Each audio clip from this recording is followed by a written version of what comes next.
دو چار نکتے ہیں جو میں سمجھتا ہوں کہ ہمارے لوگوں کو اچھی طرح معلوم نہیں ہے. میں بنیادی طور پر ایک محقق ہوں، میں تحقیقات کرتا ہوں، بہت سارے شعبوں میں میری تحقیقات ہے. تو تحقیقات میں نئی نئی باتیں ہوتی ہیں. دو چار موٹی موٹی باتیں میں آپ کو بتانے کے لیے آپ کو ضرورت دوں گا.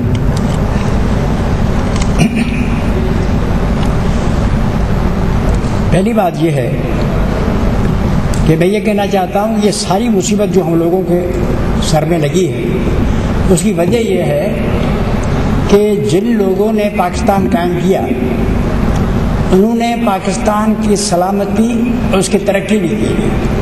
جو راستہ ہمیں بتایا اور خود اختیار کیا اس کو سامراج کے ایجنٹوں نے آپس میں مل کے رد کر دیا، اور جس راستے کی انہوں نے مخالفت کی اس پر ہمیں ڈال دیا.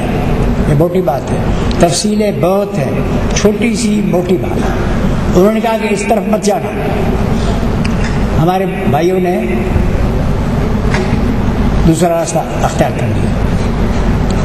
جن لوگوں نے راستہ ہمیں بتایا وہ 3 آدمی تھے: سر سید احمد خان، علامہ اقبال، محمد علی جناح. سر سید نے کہا کہ شریعتس آر فار پرمیٹیو سوسائٹیز، قدیم زمانوں کے لیے قوانین ہیں جو آج شریعتوں کے نام پر ہندو شریعت، مسلمان شریعت، عیسائی شریعت جو بات کی جاتی ہے یہ قدیم سوسائٹیوں کے لیے ہیں، ماڈرن سوسائٹیز کے لیے نہیں ہے. ان پر کفر کی فتویٰ وغیرہ لگے، آپ جانتے ہیں کفر کی 7 روز لگتے ہیں. اور علامہ اقبال کی مشہور کتاب ہے دی ریکنسٹرکشن آف اسلام. اسلام کے نئے معنی، نیا راستہ، نئی تعویلیں، نئی انٹرپریٹیشن کی جائیں، کیونکہ وقت کے ساتھ ساتھ جو پرانے زمانے کے لیے قوانین کے آج اپلائی نہیں کرتے. ٹائم ہوتا تو میں اس میں تفصیل میں جاتا. میں ایک تفصیل بتاتا ہوں کہ سنت جو جہاد کی ہے اس میں کون سی چیزیں آتی ہیں: تلوار، ڈھال، گھوڑا، زیادہ خچر. اور باقی جو سنت میں نہیں آتی ہے وہ چیز شریعت کے لینگویج میں کیا ہوتی ہے؟ وہ بدعتیں ہوتی ہیں. تو یہ بم، یہ باس، یہ ڈاج، یہ وغیرہ، اب اگر ہندوستان حملہ کرے تو ہم تلواریں لے کے کھڑے ہو جائیں، گھوڑے پہ سوار ہو جائیں، اگر نہ کریں تو بدعت میں شامل ہو جائیں، کافر ہو جائیں. اس دن ہم میٹنگ میں بیٹھے تھے پرائم منسٹر میں، تو کسی نے کہا کہ یہ کھانا بھی کھاتے ہیں اور تقریر بھی کرتے ہیں. ایک صاحب نے فوراً فرمایا یہ بدعت ہے، شریعت کے خلاف ہے. دوسرے نے کہا شریعت کے خلاف نہیں ہے. اس نے ایک آیت حدیث پڑھی، اس نے دوسری آیت پڑھی. میں نے کہا یار خدا کے واسطے ادھر ڈنڈے مت لگا، یار باہر نکلو پھر دیکھیں. تو یہ جو مسئلہ ہے، اور جناح سے بار بار لوگوں نے پوچھا کہ شریعت نافذ کریں گے، اس نے کہا نہیں. جو میں آپ کو بتا دوں، اسلام کے اصولوں پر چلیں گے، روشن اصولوں پر. ملاؤں کے شریعت پر نہیں چلنا، نہیں چلنا، نہیں چلنا.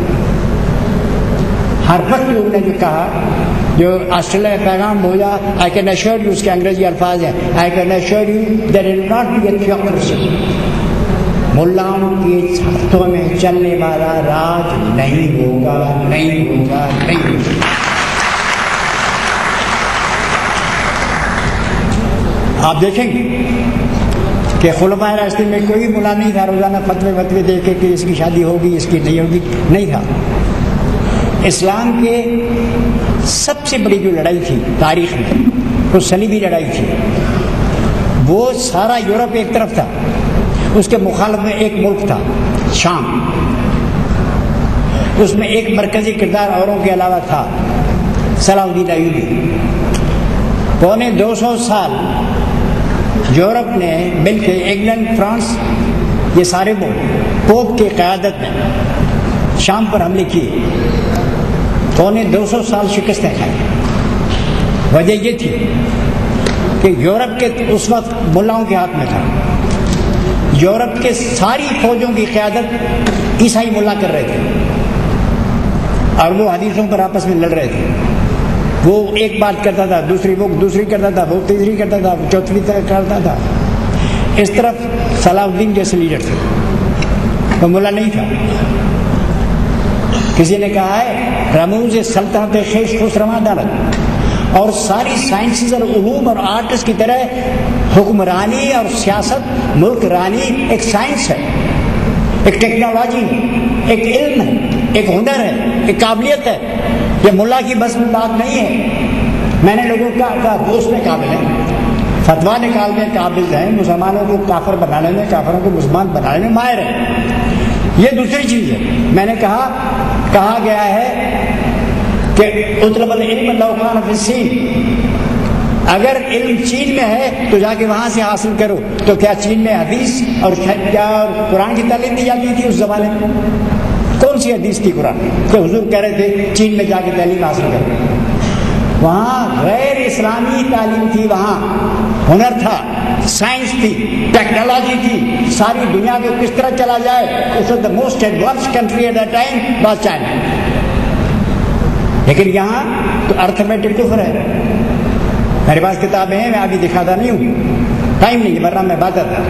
بڑے سے بڑے علماء نے کہا ہے فلسفہ کفر، ارتھمیٹک کفر، میتھمیٹکس کفر. یہ جو ہے یہ کفر ہے، اس پر بہت زبردست بدعت ہے. یہ جو لائٹ ہے یہ کہاں ہے؟ کہاں لکھا ہے کہ لائٹ جلاؤ؟ تو ہر چیز جو ہے وہ سنت کے خلاف ثابت کی جا سکتی ہے. تو جو بڑے سے بڑا آدمی تھا صلاح الدین تھا، وہ عرب بھی نہیں تھا، ترک تھا، لیکن حکمرانی کے فن کے جو بڑے سے بڑے تاریخ کے امام ہیں اس میں وہ شخص تھا. ہندوستان میں بابر نے مسلمانی سلطنت قائم کی، اس کا بیٹا ہمایوں آیا، اس کا بیٹا اکبر آیا، جہانگیر شاہ جہاں. ختم کس نے کیا؟ اورنگزیب نے، جو مولاؤں کے ساتھ چلتا ہے، خود مولا تھا، مولاؤں کی جمگٹیں پھنسا ہوا تھا. سب سے بڑی شہنشاہ اس نے 15-20 برس میں ختم کر دیا. شیعوں کے خلاف لڑائی شروع کی، یہ اس کے خلاف لڑائی چھڑی، یہ اس نے ملاقات، یہ فلاں بدعتی ہے، چلو اس کے پیچھے چلو، بھائیوں کو قتل کر ڈالا، اس کو قتل کر ڈالا، ساری دنیا کو تباہ کر دیا. بڑی سی بڑی سلطنت، اکبر کی سلطنت اس نے چٹکی بجانے میں ختم کر دیا. تو محمد علی جناح نے منع کیا، اور مسلمان مولانا محمد علی کے ساتھ نہیں گئے، شوکت علی کے ساتھ نہیں گئے، مولانا مدنی کے ساتھ نہیں گئے، مولانا مودودی کے ساتھ نہیں گئے، اس آدمی کے ساتھ گئے جس کو کافر اعظم کہا جاتا تھا، جس کو مولانا شوکت علی نے کہا تھا کہ مسلمان ہو تو اردو میں بات کرو. کہا مجھے اردو آتی نہیں. جناح کو اردو بھی نہیں آتی تھی نا. وہ تقریر کرتا تھا، میں اس کی نقل کرتا تھا، ہم اس کے باڈی گارڈ ہوا کرتے تھے. پاکستان نیشنل گارڈ کا میں اس کا ممبر تھا، تو میں نقل کرتا تھا. پاکستان یہ وہ تقریر ہے جو نواب بہادر جار جنگ نے کراچی میں ترجمہ کیا تھا 1843 میں. پاکستان تمہارے کٹو میں پڑا ہے، تم ہاتھ پڑا کے اسے لے سکتے ہو. یہ تھا محمد علی، جس کو اردو بھی نہیں آتی. اور نماز اس کے پڑھنے کا مجھے شرف حاصل تھا، میں قریب تھا. وہ سجدے میں چلے گئے اور پھر اچانک سر اٹھایا، یہ میں نے لکھا ہے، سر اٹھایا تو ادھر ادھر دیکھا کہ ارے تو سب سجدے میں. تو کہا او آئی ایم سوری، اللہ اکبر.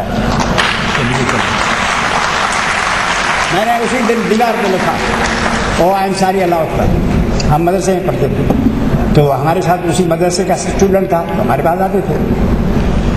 یہ جو سب سے بڑے اکبر کون سا مولوی تھا؟ یہ جو زبردست ایڈمنسٹریٹر دنیا میں ہیں، فن ہے، عقل ہے، دماغ ہے، جس a completely stacked kind of knowledge. تو انہوں نے منع کیا. اور لیاقت علی چونکہ سرکار بہادر کا آدمی تھا اوپر والوں کا، تو اس نے آدمی پلٹا دے کے ان کو بلا کے ان کے حوالے کر دیا، اور یہ کہا اس کو بھیجا جناح کو کہ جا کے بنگالیوں کو کہو کہ اردو کے سوا کوئی زبان تمہاری نہیں ہوگی. یہ دھندے انہوں نے کیے، چلنا ہی نہیں تھا. آج تک جو ہے، آج پتہ ہے کیا پوزیشن؟ اچھا پہلے 1940 ریزولوشن، 40 ریزولوشن میں پاکستان کا نام نہیں ہے. اور محمد علی جناح نے کہا دس نیم ہیز بین فادرڈ اپن اس، انگریزی میں کہا اس نام کو جیسے کسی کو دوسرا باپ دیا جائے، دوسرا باپ ہم کو دیا، ہم نے نہیں لیا ہے یہ نام پاکستان. آپ دیکھیں جائیے، کیونکہ ہندو ہمارے بھائی کہہ رہے تھے کہ یہ کہتے ہیں ہم پاکستانی ہیں، وہ کافر ہے، تو یہ پاک ہے، ہم آپ کا بھائی نہیں کہتے، لیکن برکا کہ جب تم نے پروپیگنڈا کر لیا تو قبول کرتے ہیں، ہم قبول نہیں کرتے، پاکستان نہیں چاہیے۔ اگر کسی صاحب کو معلوم ہو کہ پاکستان کا نام ہے فارم میں، مجھے بتائیں، اور ادھر اسلام کا نام ہے نہیں، اور اس میں شریعت ہے نہیں، شریعت نافذ کر دیں، اور اس میں فیڈریشن ہے نہیں، اور اس میں کنفیڈریشن بھی نہیں ہے، اسٹیٹس کا نام ہے ریاستیں خود مختار ریاست خود مختار، اس میں یورپ کی ہیں، وہ مل کے ایک اسٹیٹ بناتے ہیں، اسٹیٹ خود مختار ریاستیں بنتی ہیں، بڑی ریاست سے چھوٹی ریاستیں بنتی ہیں، یہ تو ہو سکتا ہے، لیکن اس وقت نہیں تھا۔ اب تو یہ جو پاکستان ہے، یہ جو بعد میں بنایا گیا، یہ تو پہلے رد ہو چکا ہے۔ 1930 میں الہ آباد کانفرنس میں علامہ اقبال جیسے آدمی نے کہا، اس کے الفاظ ہیں ایملگمیٹ Sindh Balochistan autonomous with Punjab, then whether the British remain or don't remain we don't care۔ Sindh Balochistan سرحد پنجاب کے ساتھ ایملگمیٹ، انگریزی اخبار ہے ایملگمیٹ، ملا دیں، پھر میں نہیں چاہیے، ہندوستان کے مسلمانوں نے قبول نہیں کیا۔ یہ وہی پاکستان تھا جو آج ہے، سندھ بلوچستان سرحد پنجاب سے ملا، انہوں نے کہا نہیں چاہیے، کیونکہ پنجاب طاقتور ہے، فوج اس کے پاس ہے، انگریزوں کے ساتھ ان کے تعلقات ہیں، ہم چھوٹے چھوٹے ہیں، چریا پارٹی ہمیں کھا جائے، اور لڑائی بھی چل رہی تھی ان دور میں۔ اس لیے بنگال کو کیوں لائے وہاں سے؟ تاکہ وہ لوگ اکثریت میں ہوں گے تو یہ چھوٹے بچوں کو کچھ سکون ملے گا، ان کی کوئی دشمن نہیں تھی، یہاں تو دشمنیں چل رہی تھی پڑوس میں۔ ہمارے بلوچ بھائی روز کرتے ہیں وہاں حاکمہ ملکانی، سندھی کہتے ہیں ہم تو ساری دنیا کے بادشاہ ہیں، لیکن وہ بنگالیوں کا یہاں کچھ نہیں تھا، اس لیے بنگالیوں کو یہاں رکھا گیا کہ میجارٹی ایسے شخص کے ہاتھ میں ہو جو چھوٹوں کی کچھ پروٹیکشن کرے۔ اس کو یار لوگوں نے بھگا دیا، 2 لاکھ آدمی قتل کیے، ریپ کر کے، سارا کر کے، جو آپ کے سامنے تفصیل میں نہیں کرتا، لگا دیا۔ وہ پاکستان آج تک پیدا ہی نہیں ہوا ہے۔ اس پاکستان کی خود مختاری کی حالت یہ ہے کہ آج کراچی میں تختگاہ سندھ کا ہے، اس میں کوئی سندھی نہیں پڑھ سکتا قانون کے روپ سے۔ سندھ اسمبلی کا ریزولوشن ہے، کیوں ریزولوشن ہے؟ کیونکہ پاکستان کی سندھ ایک غیر ملک نے خرید لیا، یہ اس کی پراپرٹی ہے۔ وہ کہتا ہے جو میرا آدمی ہوگا، میرا قاتل ہوگا، جلاد چولا ہوگا، اس پر کیس نہیں چل سکتا، اور ان جلادوں کے سوا، ان کو پروٹیکشن دینے کے سوا، ان قاتلوں کو لڑکیوں کے چھاتیوں پر لکھنے والے نام والوں کے سوا حکومت نہیں ملے گی۔ تمہیں حکومت چاہیے سندھ پر صرف اس آدمی کو حکومت ملے گی جو ان دہشت گردوں کو حکمرانی کر دے، خود ان کے جوتے چاٹے اور ان کی مالش کر دے، اپنے کام کرے۔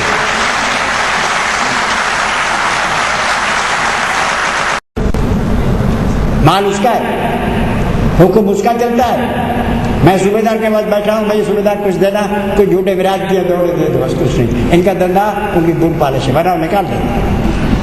یہ ایسا ہے کہ پیرس میں کہیں ساری دنیا کو ملازمت ہوگی، فریشوں کو نہیں۔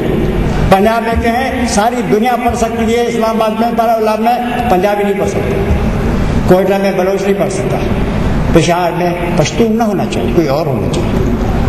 یہ ریزولوشن، یہ ہے حالت۔ میں تفصیل میں نہیں جاتا، میں صبر کرتا ہوں۔ تو یہ ملا حضرات خود نہیں آئے، امریکہ لایا، امریکہ بڑے شان سے لایا ہے، اور پھر شان سے کہتا ہے ان کو تو مارو۔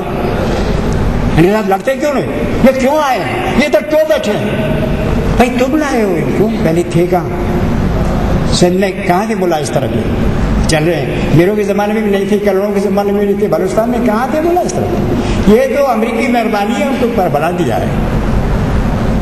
تو یہ جو صورت خالص خارجہ پالیسی ہے، میں پاکستان کی خارجہ پالیسی جیسی بے غیرت پالیسی آپ کو کبھی نہیں ملے گی۔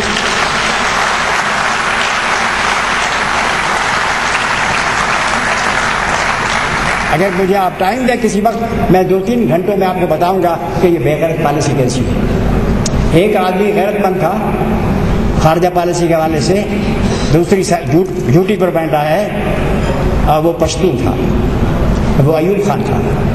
اس نے بڑے جرائم کیے، بڑی بدماشیاں کی، بڑا ظلم کیا، سارا کچھ کیا، لیکن جب اس نے دیکھا کہ ہمیں ہندوستان پر حملے کے لیے کہا گیا، ہم نے حملہ کیا، 15 دن کا راشن لیا، جب ہم قریب آئے تو ادھر راشن بند کر دیا، دھوکہ دیا، اور ٹینک سارے ڈوب گئے، اور جو شہر تھا اس کے قریب پہنچے تو جنرل یحییٰ کو بلایا گیا، جنرل اس کو کیا بڑی لمبی کہانی ہے، شکست ہوئی، ذلیل، تو اس نے غصے میں آ کے امریکہ سے تعلقات منقطع کیے، اس کی بغاوت کی، اس نے ان کا اڈا بند کر دیا پشاور والا، اس نے لکھا، جانسن نے خط پڑھے، آپ سارا ریکارڈ موجود ہے، یہ جو میں کہہ رہا ہوں نا یہ سب موجود ہے۔ انگریزی کو سندھ میں ختم کیا گیا ہے، سندھ میں انگریزی منع ہے، آپ سیشن جج کے پاس جائیں گے 4 فقرے بولے گا، 3 اس میں سندھی انگریزی ہوگی، ہمارے یہاں سندھی انگریزی چلتی ہے، پہلے ہوتا تھا گڈ مارننگ، برڈ منی کیا ہماری گو، کیا ہماری کا کرایہ کتنا ہے، آج کل ہم اس طرح کی برڈ منی کیا گڑی وہ بولتے ہیں تاکہ سندھی انگریزی نہ پڑھیں۔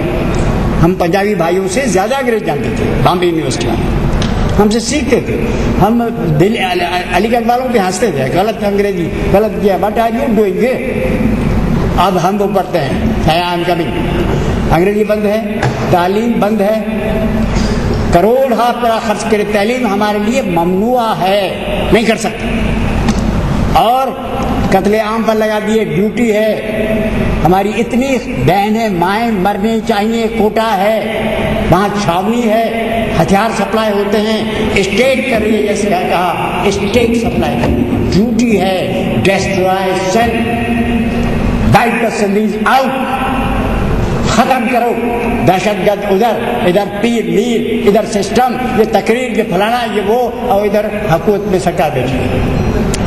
تو میں کہتا ہوں آئیے اس راستے کو لیں، سر سید والے راستے کو، علامہ اقبال والے کو، حکمرانی کا حق خود استعمال کریں، 1940 والے کے فیصلے پر پھر سے آئیں، ورنہ یہ حکومت ہے نہیں۔ میں عالمی تاریخ کا بہت گہرا طالب، مجھے پتا ہے روسی، مجھے کسی نے پوچھا بھٹو صاحب، ایاز شیخ ایاز نے کہا، شیخ ایاز ہمارے ابڑو صاحب، بھیا بتاؤ حکومت کیا حال ہے، مجھے کون سی حکومت، کہا بھٹو صاحب کی، میں نے کہا گئی، کہاں، میں نے کہا ہے نہیں، میں نے کہا میں نے بہت ڈھونڈی ہے، نہیں نظر نہیں آتی، ہے نہیں، مجھے پتا تھا نا اسلام ٹو بی لاسٹ، یہ کچھ نہیں۔ اچھا پھر یہ ہے کہ پاکستان ختم ہو جائے گا، پھر موجہ ہی موجہ، پھر موجہ کیا ہوگی، ہم بھوتان بن جائیں گے، چھوٹے 8 بھوتان، اور ادھر امریکہ صاحب بیٹھا ہوگا، 3-4 بڑے ریس جیب میں، 3-4 بڑے ریس جیب میں، وہ میاں میاں کر کے جاہل، اس سے بھی 50 گنا زیادہ بلوچستان کو جاہل بنانا ہے، سندھ کو بنانا ہے، ان کو بنانا ہے، آپس میں وحشی بنا کے لڑکے، ہم خوش ہیں، آزادی سندھ آزاد ہو گیا۔ بھائی ہمیں پتا ہے، لینے نے کہا تھا other things being equal, larger states are more favorable to the masses than the smaller states. ہمارے غوث بزمیو تھے، وہ کہتے تھے، اس کو کہتے ہیں آپ آزادی کے فائدے میں نہیں ہیں، اس نے کہا میں تو فائدے میں ہوں، لیکن کون سی آزادی چاہیے، کیا ایک فیصلہ تھا جرگے کا، مجھے بلایا تم نے ایسا کیا، تو آئے، ایک آدمی میرے ساتھ تھا، اس نے کہا تھا قرآن کا واسطہ ہے، اس میں یہ لکھا ہے، کہا تم ہمیں قرآن سکھاتے ہو، تم مجرم ہو، چپ کر۔ مجھے کہا تم اس کے ساتھ آئے ہو، میں نے کہا ہاں، تو کسی نے کہا کہ یہ سردار کا بیٹا ہے، اچھا سردار کا بیٹا، ورنہ میں بھی اس کے ساتھ چلا گیا تھا۔ کہا بھائی مجھے یہ آزادی نہیں چاہیے، اپنے پاس جیب میں رکھو، ہم بھی کہتے ہیں یہ آزادی نہیں چاہیے، ہم اگر ہوتے اس وقت، اگر سندھ آزاد ہوتا تو مجھے ایم کیو پی سائن کاگارو یہ وڈیرے بیٹھے ہیں، مجھے بولنے دیتے، یہ تو پنجابی جو عذاب ہے ہمارے لیے، ان کی حکومت ہے تو ہم بول سکتے ہیں تھوڑا سا، یہ ہمارے عظیم رہنما اگر ہوتے تو مجھے وکالت کرنے دیتے، تقریر کرنے دیتے، میں ایک خرچ ہوں، ہر کوئی آدمی خرچ ہے، کارو کر لیا، لڑکی کی طرف دیکھ رہا تھا، دیکھ انا للہ و انا الیہ راجعون۔ تو یہ بشانیت کے طرف ہم کو بھیجنے کا نام رکھتے ہیں آزادی، یہ فراڈ کا نام ہے، اور میں کہتا ہوں کہ فراڈ نہیں چاہیے، اور پنجاب بھی چلا گیا ہے، وہ دن ہوا ہوئے جب خلیل خان فاختہ اڑایا کرتے تھے.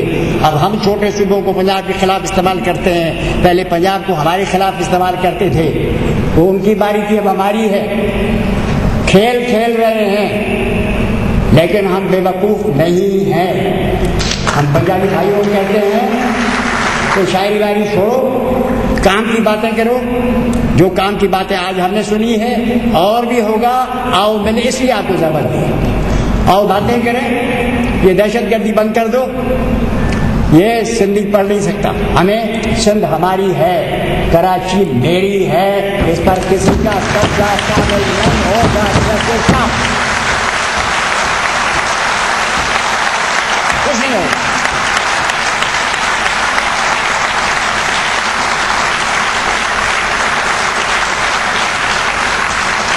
اس دن سرکار نے اے پی سی بلائی, میں ادھر تھا. پشتون کہہ رہے تھے گڑ گڑا کر, صحیح ہمیں مہربانی کرے. ہم اور لوگوں کہہ رہے تھے ہمیں مہربانی کر, ہم پر رحم کر. میری باری آئی, میں نے کہا جناب میں بھی آپ سے درخواست کرتا ہوں کہ رحم کریں, لیکن ہم پر مت کر, اپنے آپ پر رحم کریں. اتنی نہ بڑھا باقی داما کیا ہے, دامن کو ذرا دیکھ, ذرا بندے کا بازار. یہ امریکہ کے بہادر پر چلتے ہو. امریکہ نے بہتوں کو رلا دیا, اب ان کا لاش نہیں ملتا. جو امریکہ کی طرف گیا شاہ ایران بھی امریکہ کی طرف تھا, صدام بھی اس کے ساتھ تھا, پنوشی بھی اس کے بعد تھا, جنرل ڈو بھی تھا. کہاں ہے لاش ان کے؟ تم کا تمہارا لاش بھی نظر نہیں آئے گا. بیک کا پولیوشن. تم ان لوگوں سے واسطہ رکھتے ہو جنہوں نے ارہونوں سے حساب کتاب لیا, ترخانوں سے کیا, مغلوں سے کیا, گورلا جنگ کیے. سندھی گرم دیر سے ہوتے ہیں, ٹھنڈے بھی دیر سے ہوتے ہیں. آرام کرو طبیعت پر, ٹھنڈے ہو جاؤ.